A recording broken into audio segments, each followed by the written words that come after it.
So good evening, welcome everybody to this event organized by the ESSO Education Training Committee. This webinar will be focused on the technique of isolated limb perfusion. That is a very interesting procedure for local regional treatment in cancer surgery. And we will talk about indication for ILP in melanoma and soft tissue sarcoma. We have distinguished panel of speakers, Dr. Bonvalot from Institut, Andrew Hayes from London, Royal Marsden, Dr. Houdt from the Netherlands Cancer Institute, and Dr. Piotr Rutkowski from the Institute of Oncology of Warsaw in Poland. So we will have the full presentation first, and we have the occasion to have a question and answer session in the end. But I invite all the participants to take notes and maybe use the chat of the Zoom platform to prepare the question and answer during the webinar. So let's start with the first presentation, but I also have to thank our sponsor, Bell Pharma, that make possible the free participation of all of you to this webinar. So let's introduce now the first speaker. That is Dr. Andrew Hayes from Royal Marsden Hospital in London. He will present the surgical technique of isolated limb perfusion. Please, Andrew, the floor is yours. And just thank you, Marco. I hope everyone can see my screen. Just go on to slideshow. Okay, so I would like to thank Marco and at the ESSO organizing committee for asking me to give this talk on the techniques of isolated limb perfusion. First of all, I have no disclosures to declare. Sorry, I just want to. There is just one introductory slide which I wanted to show before I go into the techniques, just so that everyone knows what we're talking about. Isolated limb perfusion is a regional technique for regional biochemotherapy. It's used for treatment of advanced irresectable sarcoma and melanoma. As we'll hear, it's got good complete and partial response rates, and it can be used as a neoadjuvant or standalone treatment for irresectable tumors, and it has little, if any, effect on systemic disease, although occasionally one can see abscopal effects. So today, what my remit is to talk about surgery, and I thought I'd break it down into 5 areas, which are training issues and how one can learn to do ILP, a short piece on preoperative assessment, a discussion relating to isolation, monitoring of the drugs we give, and perfusion techniques. And then the most important bit is what the surgical approaches are, and which ones we choose and why, and the various tips and tricks which we can use, which are important as ILP. I have to say from the front that this is a very personal opinion, because I am in the United Kingdom the only person who does ILPs. So unless I go abroad, which I've done on 3 occasions to visit other units, I don't actually see how other people do their units. So this is very much how I do it in my institution. So how do you get trained to do an ILP? The most important thing is that you have a mentor, and it's done within a fellowship. I think I'm quite a high volume provider of ILP, and I would do probably 20 ILPs in a year. That means that any fellow is probably going to see only 10 to 15 within a year. When you are starting your independent practice in ILP, I would advise, if possible, you start it in an existing ILP center, because it's incredibly valuable having someone who's experienced in the technique on hand to give you a hand for various technical problems that arise. If you can't, I encourage you to visit other centers. As I've mentioned, I had to fly to Rotterdam and to Amsterdam to see how people did it in their center when I was learning. And I also think it's really valuable if you've got other people who do ILP to come to your center. And I've been lucky enough to have a number of people who've either been fellows or visiting surgeons who've been perfusionists, who have done perfusion and come to our center. And then you have to have some surgical skills. And the questions I would ask you is, are you comfortable with doing vascular surgery? Because whilst it's not complex vascular surgery, it is undoubtedly vascular surgery, and there can be problems which arise. And the next question, if you're in a dedicated vascular cancer center, you should think, do you have a vascular team available to fix a problem which may arise? And things can go wrong. You can raise interval flaps. And the final thing is, can you think on your feet? You'll often find that things don't go according to plan, particularly in regards to getting sufficient venous drainage and getting sufficient flow. So you have to suddenly think about different ways of doing things in quite a short time frame. Preoperative assessment. So in a young fit patient who comes to me, really anyone below the age of 60, I don't do anything else for any assessment other than what I would do to work up for a normal general anesthetic, assuming they've got distal pulses. I'm a little bit wary if they're a very obese and short-statured patient, because that can make it quite difficult to do leg perfusions. Elderly patients and vascular paths, you obviously need to have palpable pulses, but even in the presence of palpable pulses, if they're a smoker or a diabetic, you should consider angiography to check that the arterial system is good. And if there's a history of DVT or a large tumor in the thigh or popliteal fossa, think about doing some venous imaging, because you want to make sure you've got decent vessels which you can cannulate. And then finally, the issue of how you measure the volume of a limb is a very unit-specific thing. In the legs, we actually do our dosing of patients on the basis of body weight, so we don't do formal pyrometry. But in the arm, we do, and some people do that by doing water bath techniques. There's things called laser pyrometers where you can measure the volume of a limb. But what I actually usually default doing is actually measuring the circumference of the limb and calculating it using basic cylinders and a series of cylinders on the limb. How do we do isolation, monitoring, and perfusion in a technique? So how is it isolated? I strongly favor using a sterile, disposable pneumatic tourniquet. For many years, we had non-disposable tourniquets, which means you have to drape out the tourniquet. It's quite difficult to do that.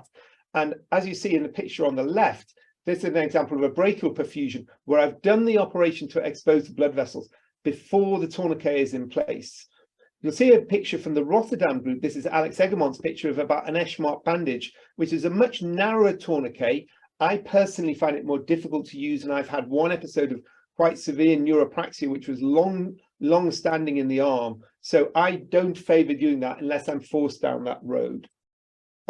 Leakage monitoring, you will have a system set up to monitor whether the drug is leaking from your limb into the rest of the body, because both TNF and melphalan are toxic drugs when they leak. But the reason I put the two slides on the left is to say the person who will tell you first you are leaking will be your perfusionist. They will tell you from the volume in the perfusion reservoir where the blood is leaking out of the limb. So you will have a hint from them about whether you're leaking almost before you see it on your radioactive tracing. But you should have minute-by-minute tracing. I think this is the gold standard, where you should see a normal trace of a low level of radioisotope which has been put into the limb, and that should not have a leak. And this is one of the very rare examples of a significant leak that I've had. This was over a decade ago I saw this, where we had a low normal trace that we would expect to see, and then we suddenly got a massive reading from the high dose of isotope which we put in the limb. Temperature monitoring. This is a hyperthermic procedure. I need to warn, we normally put muscular probes deep into gastrocnemius or biceps. These are getting very difficult to find, and there's a lot of problems with people accessing these because they're not being made. And the important thing to mention is if you put a skin probe, it will underread the temperature in the limb, and you must not trust it, because if you use that probe as your measurement, you may be having a grossly hypothermic limb.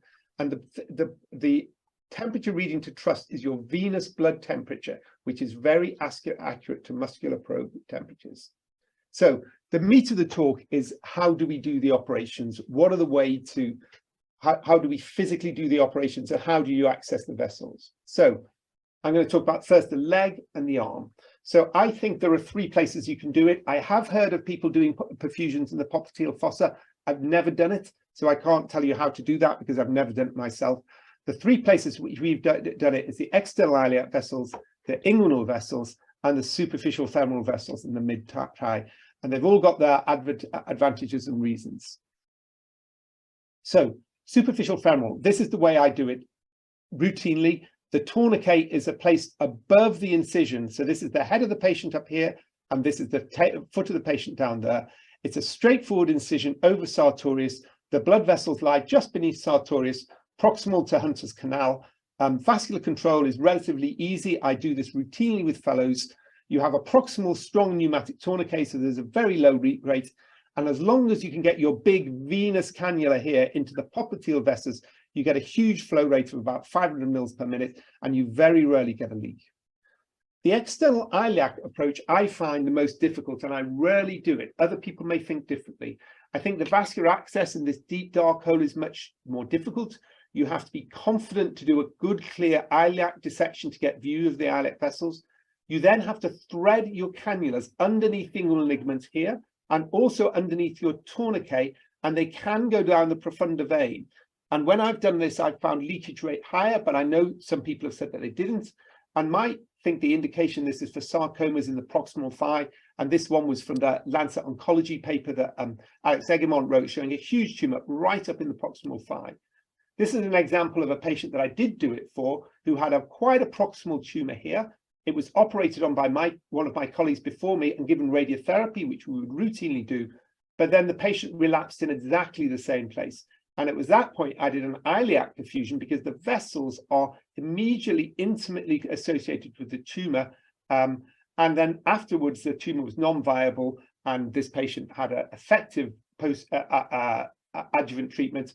We then took the remaining tumor out, and the patient was cured of the disease. Inguinal approaches. Inguinal approaches are particularly for, I think, melanoma, occasionally rare sarcomas, where you have inguinal metastases. The operation is done above the tourniquet, doing a full dissection of the common and superficial systems. And it's a much more complicated vascular control, because you've got to get control. There are deep profunda vessels. There's a lot of venous branches there, but it allows you to do an inguinal clearance of disease, and then you treat below this. But you'll just notice on this patient that I did this year, there was a tiny spot of disease underneath the tourniquet, and 9 months on, though the patient's in a complete response, that disease has been untreated. So I'm going to operate on that in a few weeks' time. The arm, there's two levels. I very rarely do iliac, so I'm very grateful to Dr. Van Houdt for giving me these slides of an iliac perfusion that he performed. The approach auxiliary approach he performed, I favor using a brachial approach. So accessing the brachial system. The vessels are very small. It's the only operation in sarcoma where I wear loops for. Venous flow can be very low, and so you have to consider sometimes using two venous drainage cannulas. So you will have sometimes use a Y connector. And if you have a vascular emergency, and it has happened to me, it was actually not because of a problem in the artery, can be a problem actually in the perfusion circuit, but it's extremely serious. So you have to have your vascular backup set up if you're going to have that, because the patient would lose a limb. But if it goes well, the patients go home the next day if all is well. The auxiliary approach, again, it's not something I've used, but again, I think it's for tumors in the upper arm, and this is a picture of the tumor here that Winan operated on. You do a synchronous auxiliary dissection to clear disease if necessary. There is, in my hands, a change in the venous caliber from the artery to the vein, and then it needs to be threaded, from the vein in the axilla to the vein in the arm. And so you have to use a cannula which will thread through that, which can be difficult. And again, because it's for a proximal tumor, you're probably going to use an Eschmark bandage secured with a Steinmann pin. I've had one episode of neuropraxia with that, which is why I don't favor doing it unless I have to. Tips and tricks, keep the field dry. I am meticulous about tying every branch in continuity. I don't like using ligament clips personally. When you have dissected out your artery and vein and you think you've just got enough space to get your cannulas in, make some more space, because you will find that when you try and put your hand and thread your cannula, and it's not straightforward, that you just don't have enough space to do it. Make sure that you're in the right place, particularly in the leg. If you go too far down the leg and find yourself in Hunter's Canal, the operation becomes much, much more difficult. So use your landmarks and make sure your incision is exactly where you meant to go. And you might have to operate a little beneath between the tourniquet. You may have to be reasonably brave with your venous cannula, because they have to traverse valves, and sometimes you have to let the valves inflate a bit to let a little bit of blood out. Be reasonably brave pushing the cannula or twisting it through, or sometimes changing your venous cannula because one won't thread. And therefore, it's quite important if you can, to do your venous cannulation first, because if you do your arterial cannulation first and then you have a problem with the vein, the limb is ischemic whilst you have the problem with the vein. So try and cannulate your vein first. I think I've gone the wrong way. Cannulas. There are many different types of this. The most important hint which you have is to talk to your perfusionist. They will be working in a cardiac center. They will know all the various types of cannulas you have. We tend to use long armored venous cannulas and tapered arterial cannulas, but you can't run a tapered arterial cannula underneath a tourniquet. When I went to MKI, they used suction tubing, which was very effective, but the diameter of suction tubing is very narrow. And you have to remember that the flow rate you have is proportioned to your radius by the power of 4. So if you have a narrow cannula, your flow rate will be low. If you have a high flow, you have a low leak and a very oxygenated circuit. Vascular closure. I was taught to do transverse incisions in the artery, and many surgeons do what they're comfortable with, and I've continued to do that. I've never had a problem. But if you're going to do a transverse incision, make sure to stitch proximally to distally to prevent an intimal flap. And I always use a Doppler above and below my repair to check that I haven't got an intimal flap, and it's usually fine. Post-op, this is a very straightforward procedure. We book an HDU bed, but they really never need it. And there's usually patients are usually on a tiny amount of pressor drugs if the leak's less than 5%. And if I go around and see the patient on the evening of surgery and there's not a problem, I've never yet, and I've done over 400 perfusions, had a problem the following day, unless you've had a synchronous node protection. And unlike ILI, where patients will have razors and CK, in the vast number of cases, I have not seen inpatient toxicity whilst we're in hospital. And my patients normally go home day 2 or day 3. I think we're going to be taking questions at the end. If anyone's got any pressing questions, they can ask me now. I think I'm just about on time, Marco, so I will stop at this point. Thank you, Andrew. You are perfectly on time, and thank you for, I mean, many technical suggestions and tricks. I find it very interesting. So the next speaker will be Dr. Bonvalot from Institut Curie in Paris, and the topic will be the indication and outcome in ILP for soft tissue sarcoma. Please, Sylvie. Yes, thank you for the invitation. Can you see my screen? Yes, perfect, perfect. Okay, so indication and outcome for ILP in sarcoma. So that's my disclosure slide. So for the European Medicine Agency, the clinical indication for Beromun is to prevent or delay amputation. This is clear. Or in the palliative situation for irresectable soft tissue sarcoma of the limb. For instance, the tumor is not resectable just with an amputation, or another presentation is a patient who has a locally advanced sarcoma with synchronous metastasis, and you want to avoid a mutilating surgery. And importantly, the clinical indication for Beromun foresees its use in combination with melphalan, not another drug. It's important because, as you know, there was plenty of trial with other drugs than melphalan. But in fact, there is some variability in the definition of to prevent. Is amputation indicated right now, or in case of expected local recurrence after limb salvage? It is not very clear, and of course, the limb salvage rate after ILP depends on the indication of the team and at what time it was calculated. And here, this is an example. This is a young female, and there is a 18 centimeters mass, which is ill-defined. And on the percutaneous biopsy, it was an epithelioid sarcoma grade 2. And as you can see, it was close to the vessels, close to the sciatic nerve. And if you want to perform a salvage surgery, it will be a marginal resection nearly everywhere. So it is clearly an example where the imputation would be after a local recurrence. Salvage surgery would be possible, but it would be marginal. So it is a good option for ILP to avoid the risk of a local recurrence, which is certain. And we did the ILP, and as you can see, there was a good radiological response. As you can see, the necrosis was mainly in the middle of the tumor, and there was still an uptake of gadolinium on the periphery of the tumor. It is rather usual, this. And on the pathological, on the specimen, there was 5% of viable cells, with a margin which was clear. The patient died 4 years later because of metastasis, but she kept her limb. And we avoid an amputation which wouldn't have been useful for her. So it is an example where we avoid an expected amputation after a local recurrence in case of limb salvage up front.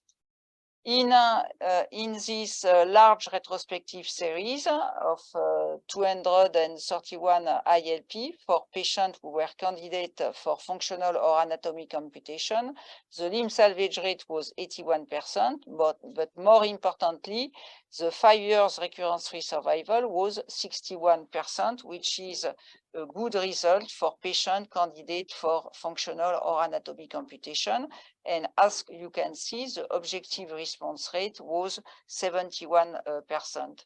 And in a meta-analysis performed by Anand Dese for Birmingham, they found that the objective response rate was 72%, which is in the same range than the previous study. And the complete response rate is 22%, which is a very good response rate.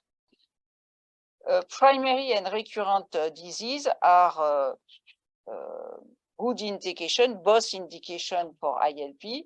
However, as you can see on the slide, the overall response rate is better for primary disease, and of course, the local recurrence rate is higher for the recurrent disease. However, both are potential indication in case of advanced disease for ILP.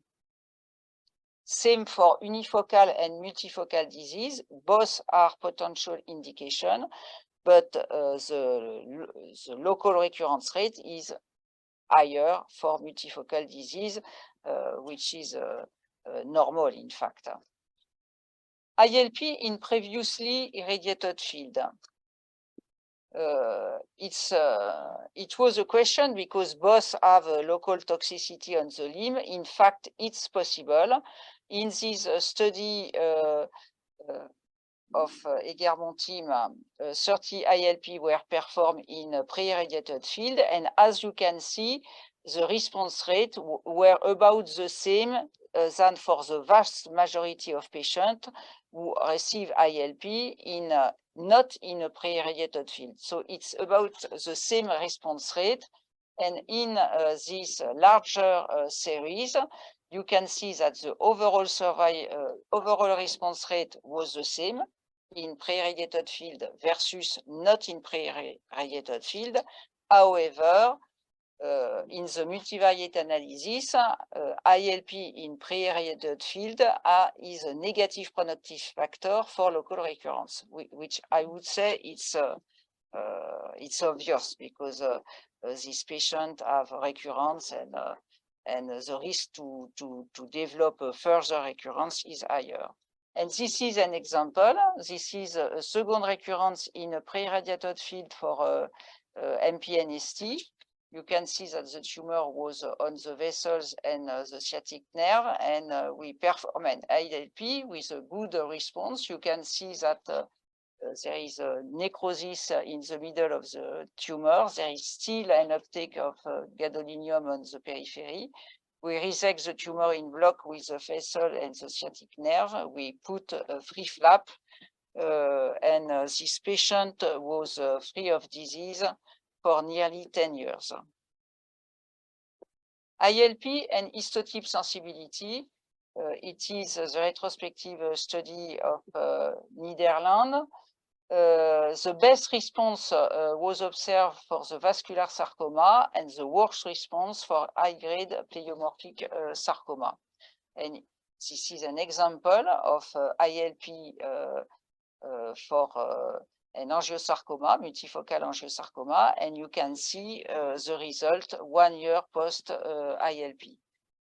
It is important to know that it's feasible to repeat ILP, and a good indication of to repeat ILP is angiosarcoma, because most of the time the duration of the response is about 2 years.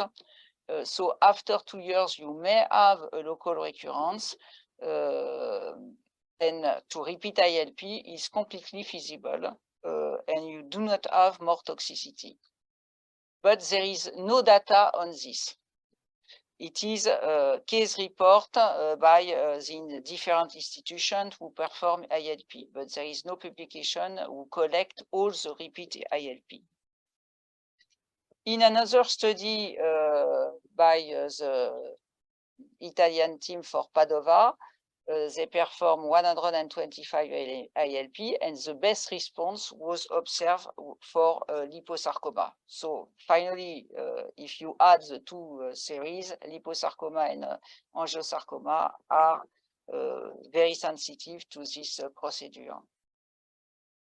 Another potential indication is desmoid, because as you know, desmoid affect young patients, and limb location is not lethal. So if the patient has a progressive disease despite medical treatment, it's preferable to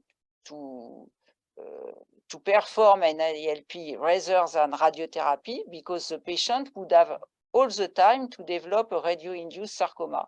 So there is a few publications about ILP for desmoid, but it is a technique which is feasible, no more toxicity, and it avoids radiotherapy in young patients for something which is not a sarcoma, which is a benign disease. ILP and indication of radiotherapy. Patients who have had post-ILP radiotherapy have a better local control, of course, but it is at the price of toxicity, which is high. In this series, you can see that the median follow-up was 88 months, and 63% of the patients had grade 3 toxicity on one or more items. So, of course, it depends on the dose of radiotherapy, and in this series, the dose of radiotherapy, in my memory, it was 60 grays. So it was a high dose of toxicity. It's possible of radiotherapy. It's possible that the toxicity would have been lower with a dose like 50 gray or less.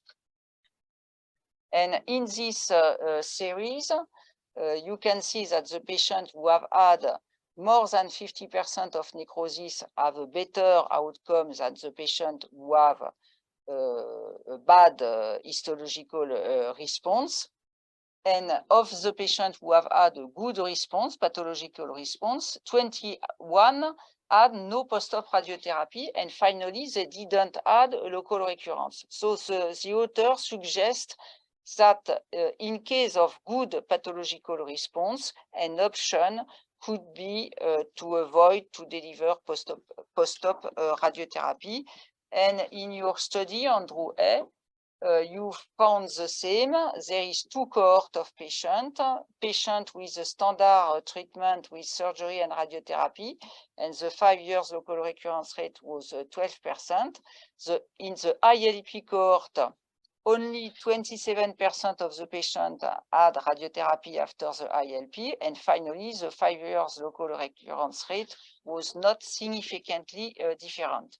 So finally, ILP alone seems to achieve the same local recurrence rate than the standard cohort with radiotherapy.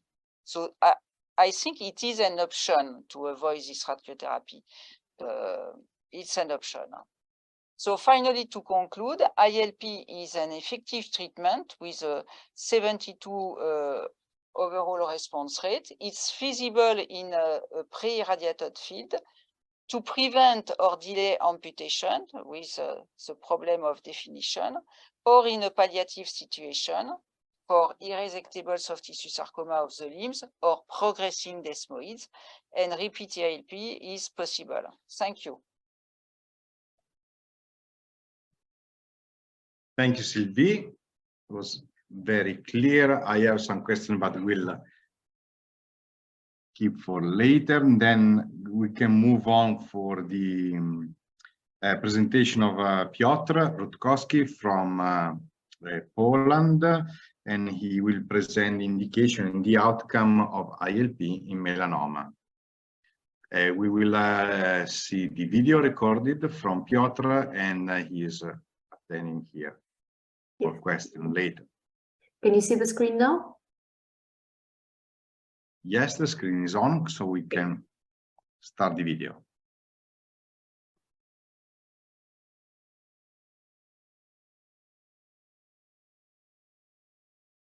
With the audio, please, because we don't have the audio.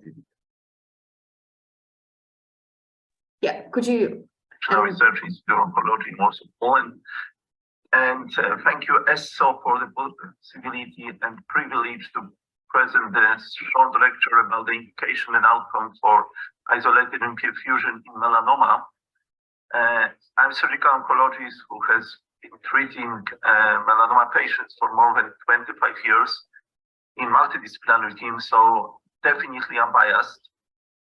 And in terms of technique of hypothermic isolated perfusion, it can be first, of course, considered for patients with unoperable primary melanoma local recurrence, whereas of transient metastasis and recurring in transient metastasis.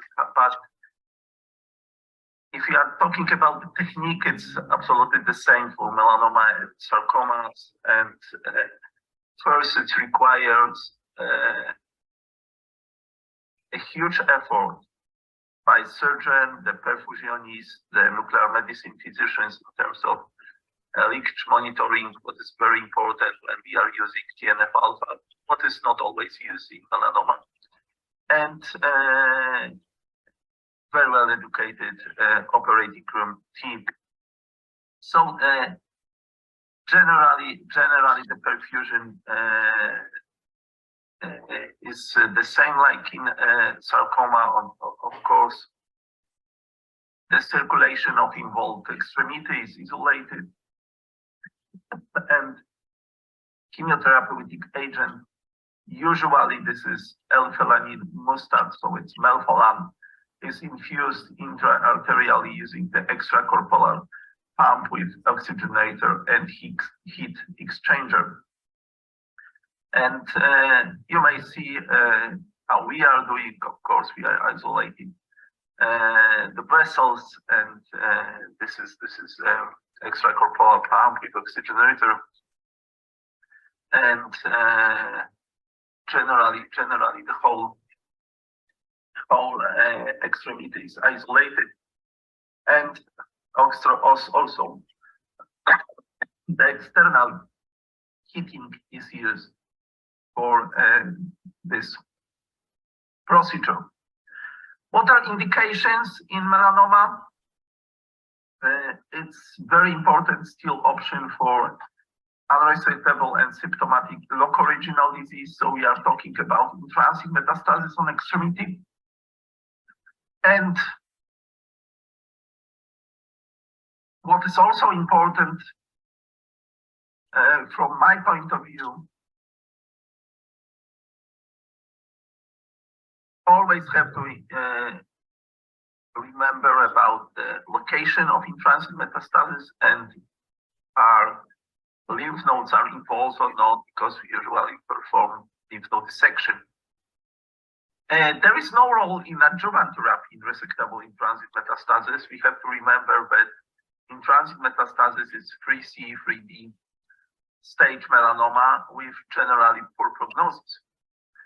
When we are looking at the historical data on isolated perfusion in melanoma, the responses are up to 90% when using TNF-alpha, a little bit lower with melphalan only, but still remarkable. Complete remissions occurring in approximately 50% and partial remissions in approximately 20%. However, in more than 50% melanoma, the progression occurs within 18 months, so the long-term effects are limited. Clinical responses are relatively slow, occur in 3 to 6 months, and impact on overall survival is unclear.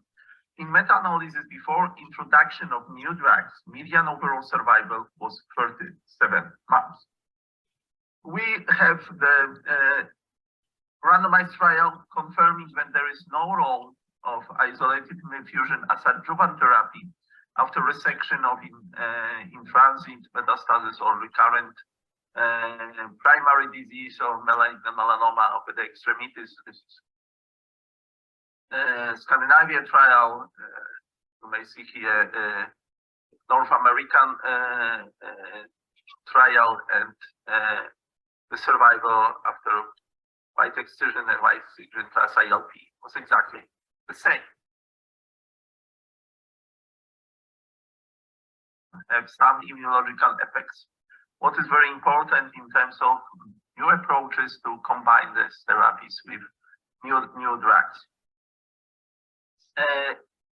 Generally, the basic drug is melphalan, and in US approval for isolated perfusion is limited only to melphalan based. In Europe, we also can use in combination with TNF-alpha. However, it's limited.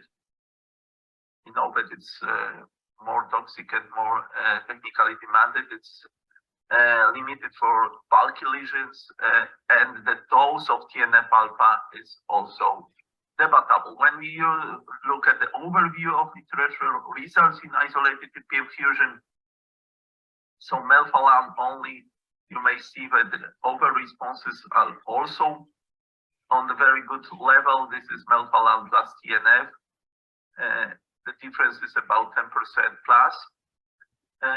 In clinical trial, TNF was associated with increased local and systemic toxicity, but no beneficial effect in this trial, which was American College of Surgeons Oncology group trial. So the real role, except the very bulky lesions in melanoma of TNF-alpha, is not so well established like for sarcomas.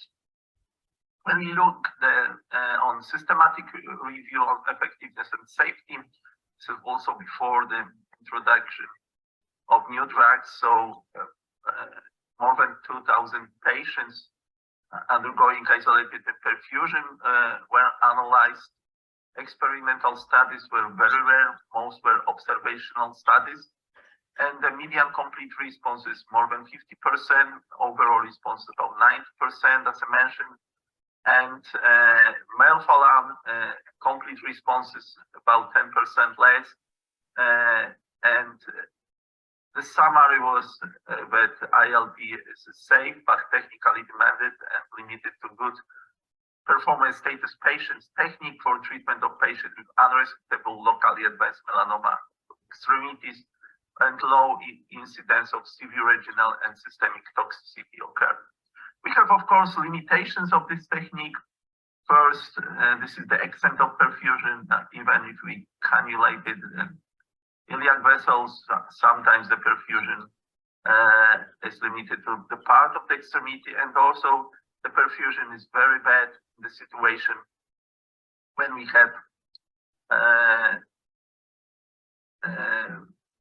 previous irradiation, previous multiple scars after previous resection. So we should have a proper choice of the patients. So what are the absolute contraindication? Of course, the obstruction of the target artery, and some comorbidities, and relative contraindication is prior radiotherapy. Brain mets, of course, due to poor prognosis, etc. What are the prognostic factors for tumor response local regional control? First, TNF and melphalan could be employed for bulky tumors. Sometimes it is the discussion about them. Maybe it should be the stepwise approach with melphalan-based ILP as the first one. Dosage of 1 milligram was effective as 3-4 milligrams. This is from Italian group, and you may see here that the dose was not a prognostic factor. What is also important when we look at the other prognostic factors, it's of course the stage of disease, it's the presence of distance metastasis, it's bulky or non-bulky, which is not well defined, but the number of tumors, and is CR is achieved with this technique or not, and in this analysis also the gender was important. What are the competitors? Because this is not the only technique used in melanoma. First, of course, we have isolated infusion without oxygenator and with heating, but the heating is at the less level. When we look at the difference between isolated in perfusion and isolated lymph infusion, of course, ILI is technically simple. With percutaneous vascular catheter in radiology department, it lasts about 1 hour, not 3-5 hours. No perfusion is it's well tolerated, and it can be applied in older patients with patients with poorer prognosis, but hypoxia and acidosis can recur. When we look at the data, CRs and PRs, usually we are using melphalan and actomycin T. When we look at the data, so generally are also very good, but of course it's not one-to-one comparison because sometimes the extent of the disease can be different. What can be also utilized? Electrochemotherapy, which has usually no such durable effect because it works only on the tumors which undergoes on these procedures. So you may see that the effect for local control is very good, but new lesions can occur. And of course, some local immunotherapy approach, including oncolytic viruses like Palimogen, Leharper-Vec, so TVEC with durable responses in transit meds and also with systemic effect. And of course, what is now the #1 approach usually is the unresectable disease in melanoma. We start from systemic therapy, immunotherapy can have, when we look and compare to what is seen with ILP, of course, it's the long-term effects on higher level, and majority of the patients is also can be not treated with immunotherapy after a long time, but the effects is persisting. And you may see that after 7 years, we have about 50% patients still alive with different stages of metastatic disease. When we look at the subgroup analysis, also this group of patients, so when M1A included here as a very nice PFS, both for nivolumab, so anti-PD-1 only, or nivolumab plus ipilimumab with median PFS more than 1 year. So it's very important, usually first line approach now with this type of tumors. What is the effect of introduction of modern immunotherapy and the outcomes of isolated limb perfusion? The numbers are a little bit similar, but when we are looking at them, the effects, of course, the survival or local progression is much better with using the modern systemic treatment, and local results are not different. However, paper by Andrew and also Alexander Coyne shown that patients who received prior immunotherapy probably progressed on that and received ILP had worse results when patients initially treated with ILP, and probably majority of them were after received immunotherapy. So when we look at the international recommendation, like ESSO recommendations, so perfusion have slow level of recommendation still, and for non-resectable disease in transit on inoperable primary tumors without additional metastasis may be treated isolated in perfusion using melphalan and or TNF-alpha. It's 3C recommendation. We have also the recommendation for TVEC. However, it's a conclusion that these local procedures should be carefully weighted against systemic treatment in order not to lower their chances in providing long-term benefit. For NCCN guidelines for unresectable disease, preferred treated systemic therapy first and local therapy options using regional therapy options like isolated infusion or perfusion melphalan can be utilized without any specific category. And this is a proposal from colleagues from this paper that for if we can use IO first line, so we should start from that, and multidisciplinary decision, unresectable melanoma confined to the lip and bulky symptomatic disease, isolated in perfusion should be included. However, for remnant disease, also sometimes electrochemotherapy is an option. So what are the conclusions? Melphalan-based isolated limb perfusion is still effective and safe, although technically demanding method in therapy of advanced extremity in transit metastasis in melanoma patients. The responses and control rates of ILI and ILP are still superior to rates achieved with systemic agents in terms of local control. However, the extent of disease in patient with stage 3 disease warrants effective systemic treatment to prolong survival. There is a great potential in combining rapid response therapy with systemic agents for sustainable response. The management of advanced stage melanoma has changed dramatically over the years with introduction of systemic targeted therapy, immunotherapy. And in this era, ILP remains acceptable, cost-effective palliative treatment alternative or additional treatment. However, the question arises, what is the role of ILP in treatment of patients in melanoma, transit metastasis, which patients are ideal candidates for ILP, and whether ILP is here to stay or will become obsolete in near future.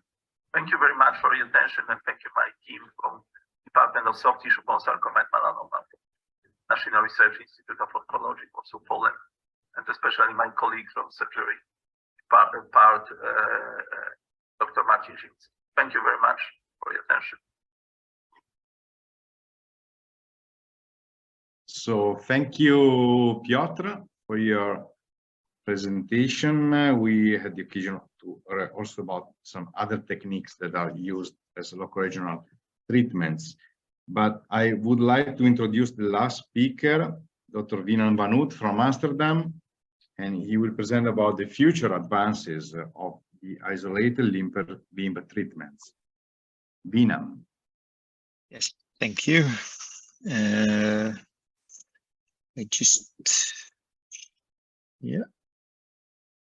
Okay. Well, it's always a pleasure to be the last speaker because now I know what the other presenters told us and what we could learn from them, and I think they gave some introduction already to what I'm about to tell you today about the future advances for isolated lymphofusion for both melanoma and sarcoma. I have some disclosures.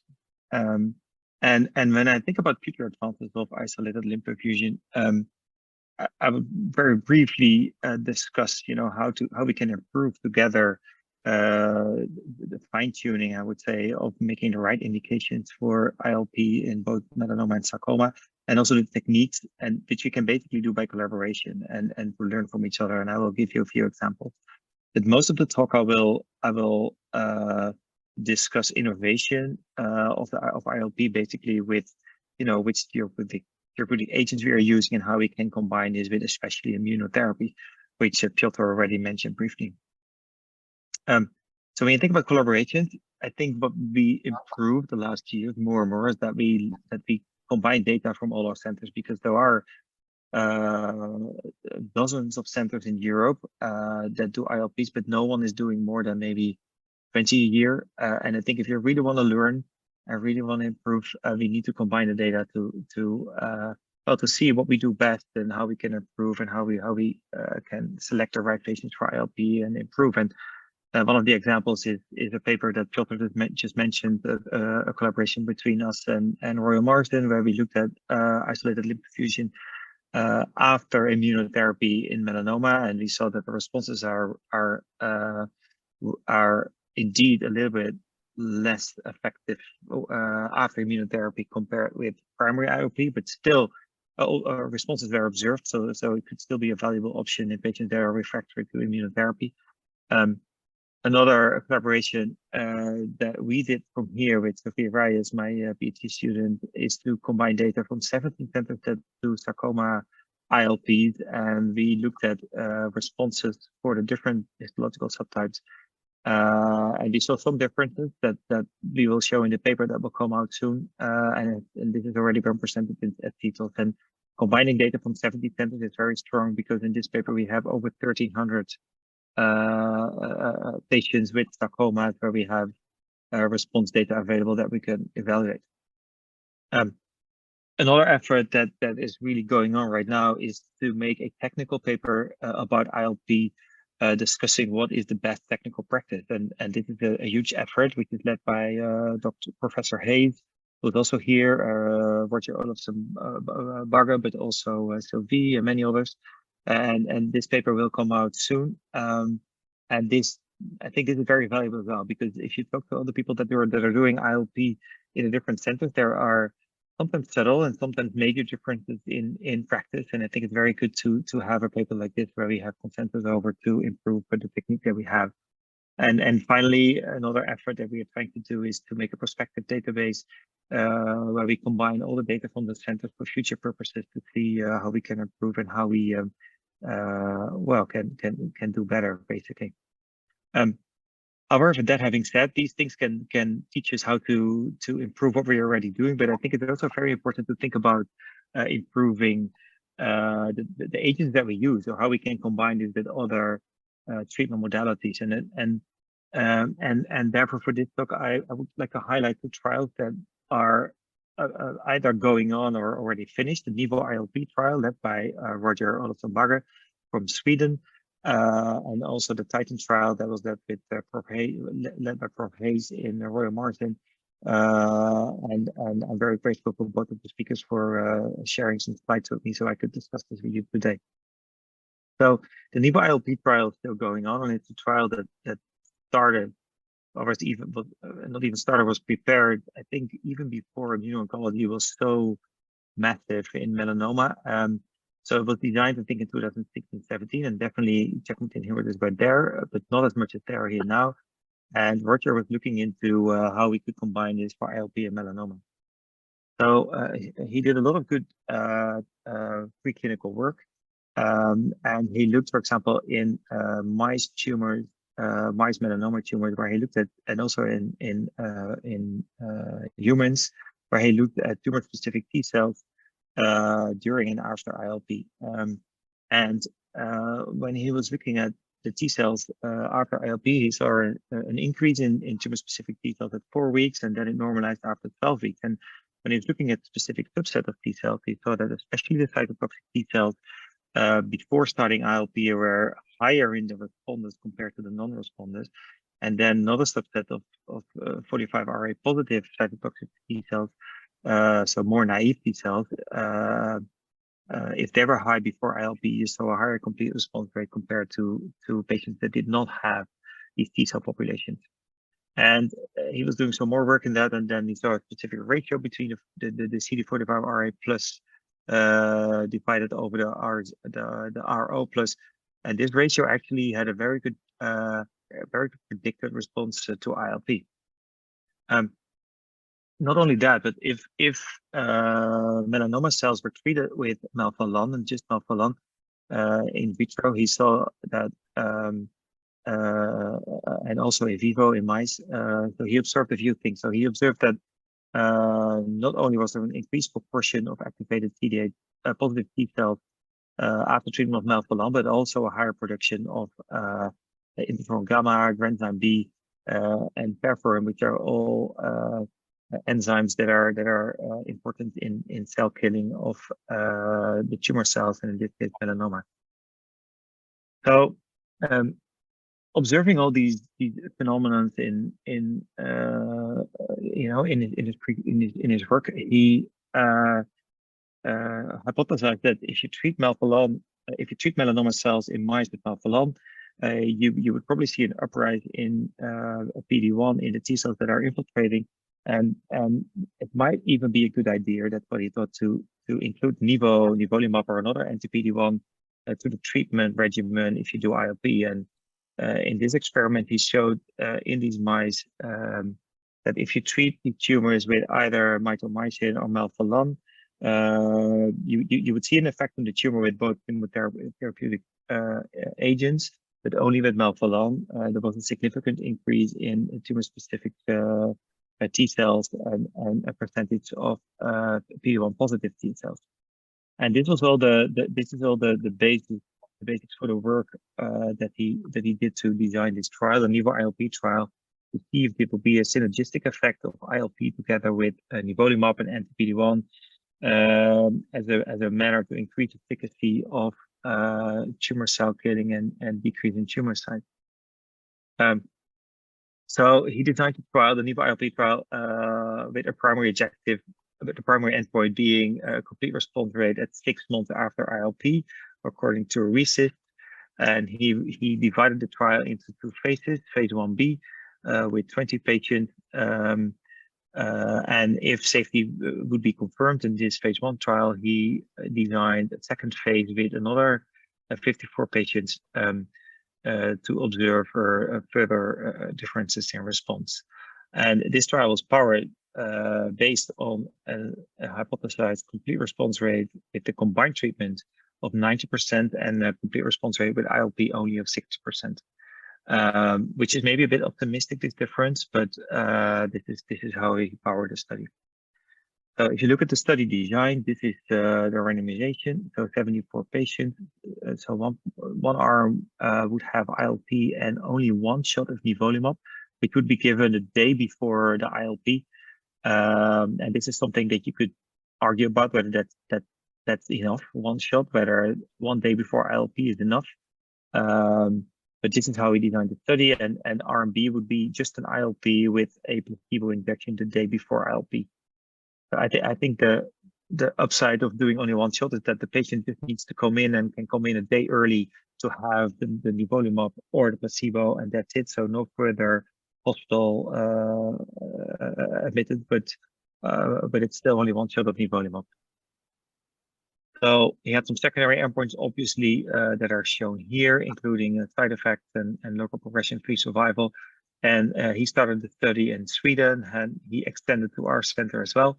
And although the goal was to open in more centers so far, that did not happen because it's not so easy to open the center since funding is limited. So this is an adapted time plan of the study. And I call it adapted because originally it was supposed to be complete basically last year with phase 1B and phase 2. So this is definitely adapted because at the moment, together we included 19 patients, and hopefully we can include 1 more patient soon. And then phase 1b is completed and it will be analyzed for safety data.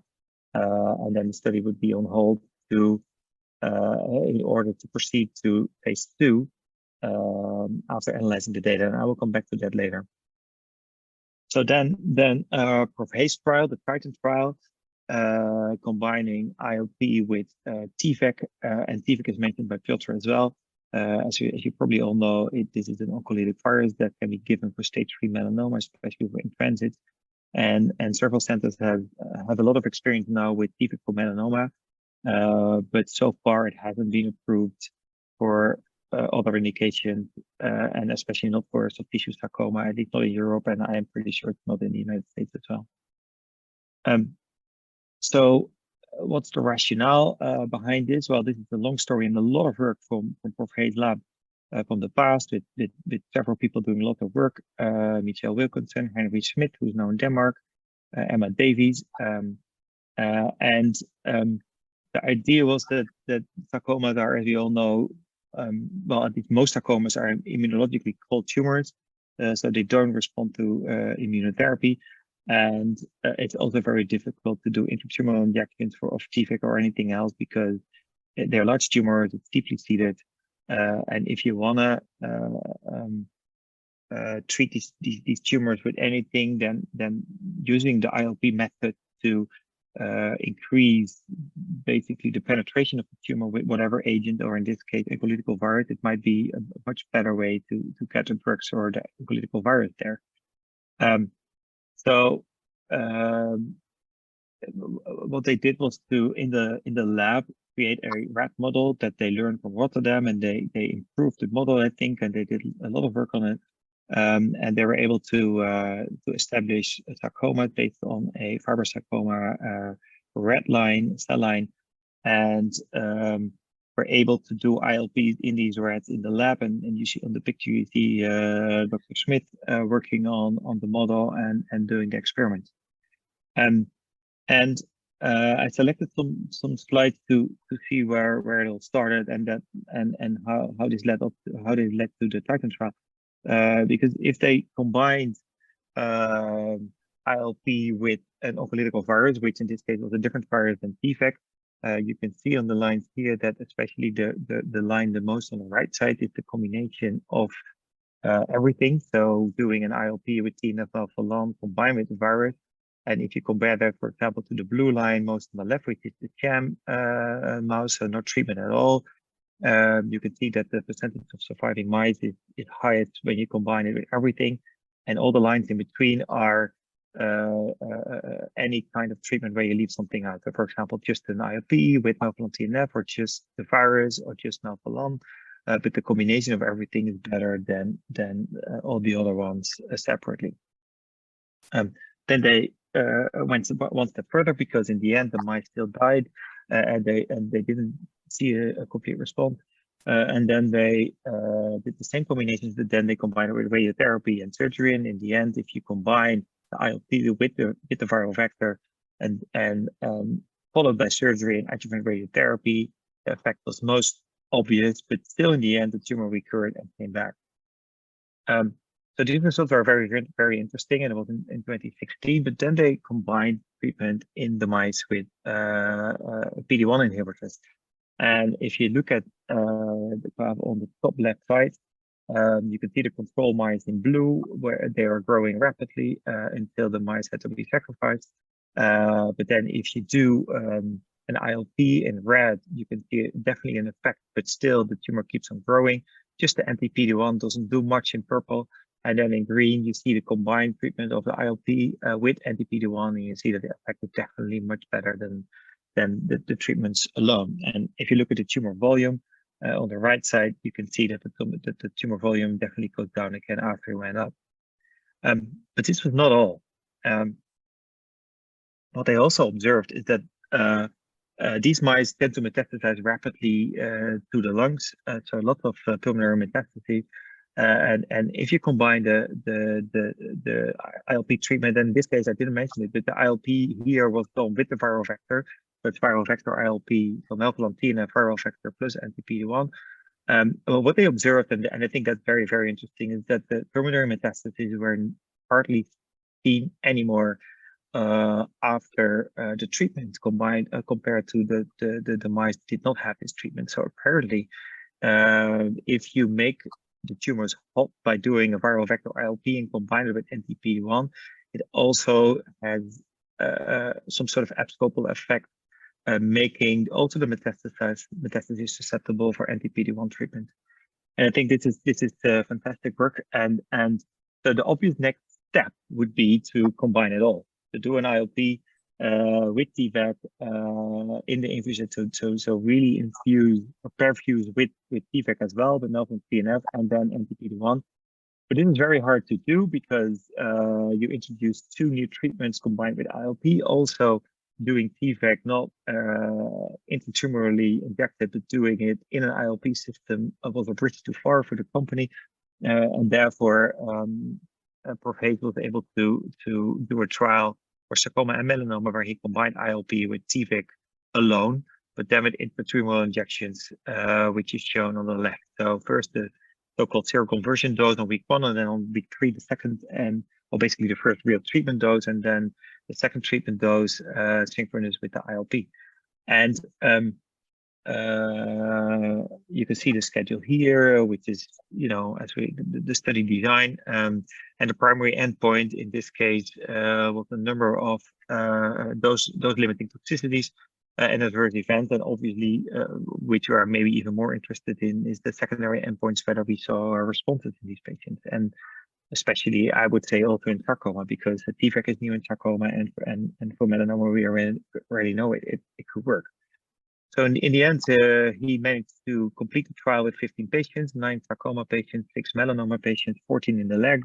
They were all treated successfully, no failures, and the soft tissue sarcoma histologies are seen here: 3 angiosarcomas, 2 myxofibrosis, 2 UBSs, and epithelioid and myxoid sarcoma. And inclusion is seen on the right. I think still quite impressive that he was able to complete the trial in this time period. So the primary endpoints, well, basically to go over this briefly, no dose limiting toxicities, and I think adverse events are relatively low. There was 1 death, but it was probably due to other causes, not really related to the ILP or the TVEC. And then if you look at the secondary endpoints, and especially the table on the upper left side, you can see that from the 9 sarcomas that were included, 3 had a complete response. From the melanoma, 2 had a complete response, at both 33%.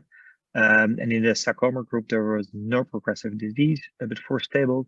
And in the melanoma group, there was 1 progressive disease despite this treatment. And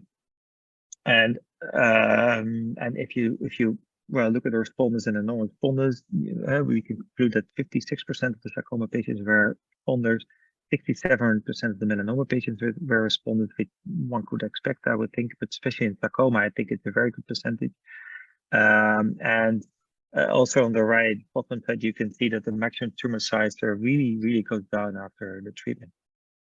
Some examples of sarcoma patients, the complete responders, one of the UPS with a multifocal sort of in transit pattern, and then also myxofibrosis sarcoma with a complete response, which is durable at 3 years, which again I think is quite impressive. So I just skipped the translational work in the study, which is also interesting, but for the sake of time, I just want to go to the conclusions of the clinical conclusions of the Titan trial, where basically co-administration of TVEC and TNF-alpha melphalan is safe and well tolerated without serious complications. But even more interesting maybe is that durable complete responses can be seen in different sarcoma subtypes that are usually refractory to different types of treatment. And a very interesting statement, and that's why that's where I want to come back to Roger's trial, that these data combined with the translational data that I did not show about immune infiltration and the role of the immune response here, and also the preclinical laboratory data, really suggests that a trial where we would combine ILP with oncolytical viral therapy with checkpoint inhibitors would be really interesting, and there are many leads that suggest that it could lead also in sarcoma to very good response rates, and who knows even more.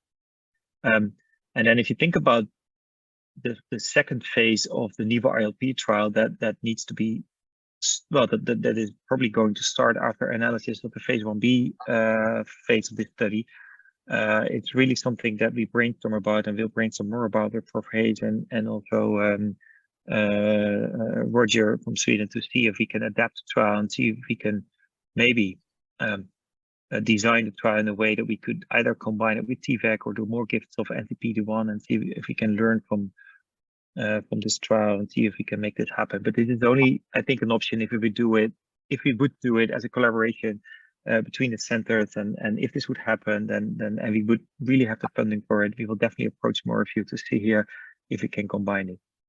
So to conclude about future advances in ILP, I would say that collaboration is key to learn more for different research projects, for technical discussions and fine-tuning indications and the technical aspects.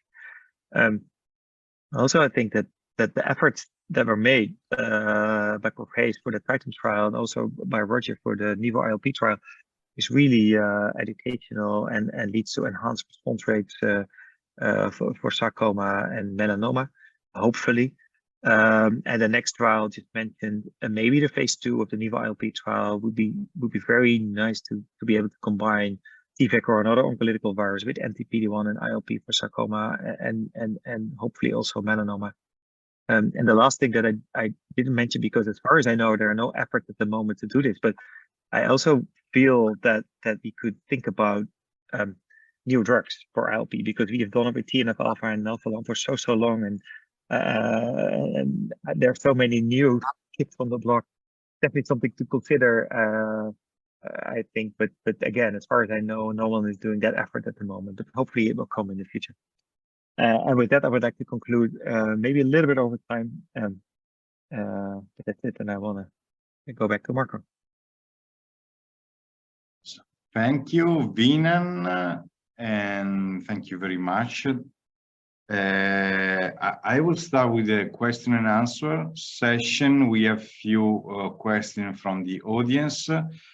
I will start with a question for Sylvie. It was about indication in sarcoma. A question from Maurice. Sylvie, don't you see an indication for isolated limb perfusion as an induction therapy for initially non-resectable or a difficult sarcoma? Yes. Among the other indication. And if I can add a comment on this, which is the situation for primary sarcoma or locally advanced sarcoma where ILP is preferred to radiation therapy for soft tissue sarcoma? Thank you, Maurice, for the question. That's exactly what I noticed at the beginning of the talk. There is variability in the definition of to prevent amputation. And first, I would say that it's very important to follow the guidelines and the approval by EMA. It's very important in case of complication, because if you perform an ILP outside the indication which is record, you may have some problems with the lower. So I think it's important to follow the guidelines in case of complication. But then to prevent amputation, and it's exactly what I said at the beginning, is the amputation indicated now, or is the surgery exposed to a very high risk of local recurrence? And it is the example that I give at the beginning with epithelioid locally advanced sarcoma. The resection would have been possible, but it would have been R1 everywhere. And we decide to perform an ILP to prevent an amputation in case of local recurrence. So I think that there is an ambiguity in the approval of ILP and TNF, because to prevent amputation is not clear in my mind. And I think in case of problem, we must follow the approval, which is to prevent amputation. And personally, a few years ago, I was doing a lot of ILP as a neoadjuvant treatment for a resectable tumor with small margin but clear margin. And very clearly, I decreased my indication because there is now a competition with preoperative radiotherapy and preoperative radiotherapy with neoadjuvant chemotherapy. So finally, the indication of ILP for sarcoma decrease in my mind. Andy, do you have any comment? You raise your hands.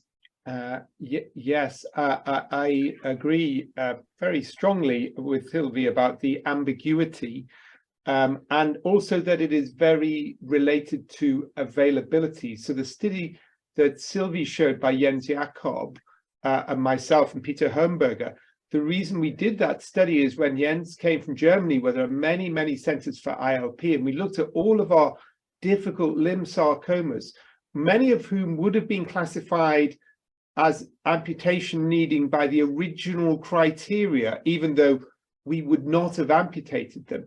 In Germany, they said, well, we would do an ILP because of the ease of access. And in the UK, we said, well, we do radiotherapy because we just didn't have access to the procedure. So we looked at it and there were very similar results. And I said, well, look, you don't need to do an ILP for this. And then it was Peter Homberger who drew attention to the really important data which Sylvie said. He said, but look at the change in radiotherapy rates. Look at what the difference you're doing in young patients for radiotherapy.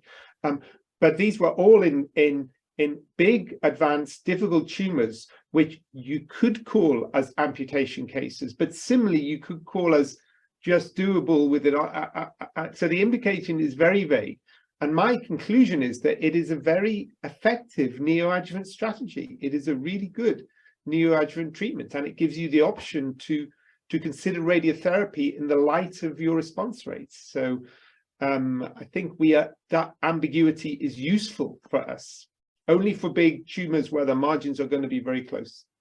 Okay, Winan. Yeah, I just wanted to add that the only thing that radiotherapy hardly does is shrinking the tumor. For mixed with lipo, yes, for some other indications. But if I really want to have a decrease in volume, I would rather go to ILP than to radiotherapy neoadjuvantly. So that's also how I use it. If I really feel shrinking the tumor might make things more easy. And then you could also go to systemic therapy. Sometimes we do it, but in some cases it's difficult or for recurrent tumors. And then to me, ILP is better than radiotherapy. But for other cases, then radiotherapy definitely is I would say preferred. Okay, there is another question. I would ask a comment to Andrew and to Piotr for this question from Anthony Visioni. Is there a defined reason to choose ILP versus ILI, isolated infusion? So I may answer that first, because I feel quite, and I put in the chat my experience. In the Royal Marsden, we have many Australian fellows. And as you know, ILI was pioneered in Australia by John Thompson. And if you hear people talk about that, the narrative which is said is that ILI is an easy procedure, which is safe, which is correct, it is. And ILP is a very morbid and dangerous procedure. And there are some aspects that are true, because I think ILP can be technically demanding. Not always, but it can be. But the one thing that I have found is the Australian surgeons are very surprised at how much better ILP is tolerated in patients. Much, much better. 2-day admissions as opposed to 7-day admissions. No creatinine kinase rise as opposed to huge creatinine kinase rises. And this is all because it is a oxygenated circuit, which is done. And that is a narrative which was lost. And only the people who do the procedures and say, what is all the fuss about? You know, once you've established your technique. Now, the problem of this course is setting up your ILP service and developing the skills. So the advantage of ILI is it is actually a very easy service to set up. It is also very useful in someone who might find the surgery difficult or venous access difficult. So radiological placement of cannulas is easier than difficult vascular access in an obese patient in some things, and that might be a useful thing to do. But I certainly know what I would favor having if I was being operated on, and I would have an ILP. And I just make that point because I think that the narrative was swung to say one is a dangerous, badly tolerated procedure and ILI isn't. And I think that's not the case. Yes, of course, but still we have to take into account that probably it's difficult to compare these two procedures because the population were a little bit different between the patients who are going to ILP and ILI. Some of them had smaller tumors for ILI, and of course they are now few papers also about isolated infusion at the age of more than 80, which is not usual indication for ILP for 5 hours operation. So it's not. I've done loads of patients over 80, and we do it in a 3-hour operation. I take my fellows through doing ILPs. Okay, but nevertheless, this is one of the arguments which is always mentioned propagated. by Australian colleagues. That's true. That's what they always say. I would like also to come back to what Sylvie told about the indication. Of course, Beromune, so TNF alpha, is approved by EMA for sarcomas. For melanomas, it's Piotr, a question. You mentioned perfusion for children, but it's not approved for children. So my question is, there is another ambiguity there. What do you think about it? I do not use for children at all. So it's so I only mentioned from the literature. But for melanoma generally, it's not approved. But in many centers, it is used by for years, let's say. But generally, melphalan only. ILP is still worth to consider, especially if we have this immunological effect, what have been shown by some papers. So, but I'm not sure about the design of the trial. Is it really proper? Because in the trial, it's combination of anti-PD-1 plus ILP versus ILP only. I think that it's maybe much more interesting to compare ILP plus anti-PD-1 versus anti-PD-1 because maybe the overall survival is purely the same, and this is what is mentioned by melanoma community several times.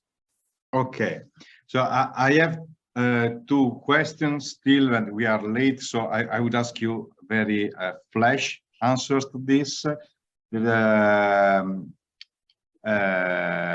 What is the maximum value from the venous blood temperature? This is a question from Bert. Who want to answer this? So the maximum temperature. I don't go above 39. 39. 39 is already, yeah. It's the higher you go with the temperature, the more toxic it will get. So yeah, we will definitely not go higher than 39, even a little bit lower, I would say. Okay, even lower. Okay. And finally, another question from Marco Baia. More details regarding the possibility to repeat ILP in a previously treated patient. What are the indications to repeat ILP after also conservative surgery, and which is the minimal? I think that first there is no data on this, and it's an idea to collect repeat ILP. And in my experience, repeat ILP is difficult because the vessels were open once, so it's much more difficult to perform a repeat ILP. And I select the patient who have had a very good response. And in my experience, it is the vascular sarcoma. And most of the time, if they respond at first, they respond between 18 and 24 months.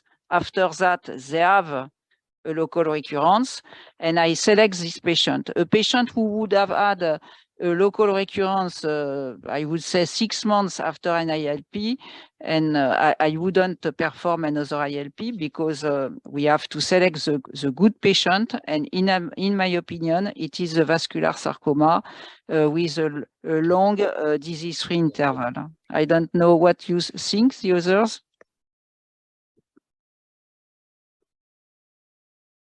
Yeah, if it's a very short disease-free interval, I wouldn't do it because I don't think it's useful. But if it's long, I might, although the repeated ILPs can be technically challenging, and I always feel that there is a higher risk of complications, but this is a feeling. I haven't seen the data. But yes, I think a long disease-free interval, and if you saw a response previously, then I would consider, yeah, like an angiosarcoma. I've only done it in a few patients after a long disease-free interval, and there isn't much data. My experience was that sadly, the second response was nowhere near as good as the first. Okay, thank you everybody, and I think we are coming to the end. There is a very last minute question I see from Canadian colleagues, Andrea Covelli. So I would give the occasion to answer. Could you comment on the experience in ILP in the setting of an extremity sarcoma recurrence was also neoadjuvant radiation prior to the resection of the primary? So both radiation and surgery, and now recurrence. Yeah, I think this is a typical setting for it. It's feasible. It's feasible. Yeah. I showed in the presentation two publications of this patient who have a local recurrence after ILP and resection. So it's feasible. There are some experience in all the different centers who perform ILP. We all did some ILP in such a situation. But there are only one publication who compare the response rate of this patient who have had a local recurrence in pre-irradiated field and the other one. It is the publication of Nederlands, and the response rate is the same. So finally, it's feasible. The response rate is the same. The only thing it is that the local recurrence rate is higher, of course, when you perform ILP in a pre-irradiated field. I would, yes. Last comment, Piotr, and then we will. Okay, but I would like to warn that this is not the case for melanoma, because previous radiotherapy in the field when we have in-transit mets, it's a very strong factor which preclude the good perfusion in the skin, and this is a major issue when we have the failure with immune in-transit mets for melanoma. Yeah. If the patient is going to perfusion, definitely too late, because there were several resections, radiotherapy, etc., and thereafter it's considered this procedure. So this is a problem with melanoma. Yeah, I think this is very important. So thank you, everybody. I think we had a very interesting session today, and before closing this webinar, I have again to thank our sponsor, Bell Pharma, who make this possible, and I hope that you enjoy. And please follow on the ESSO website the next initiatives of webinars, both for sarcoma and melanoma. There will be, for example, another webinar next March 1st. So thank you to everybody, and thank you, Sylvie, Andrew, Winan, and Piotr. It was a pleasure to have you tonight here. Yeah. Thank you. Thank you. Bye. Bye. Bye. Thank you. Bye. Thank you, everyone. Bye. Good evening. Bye. Good evening.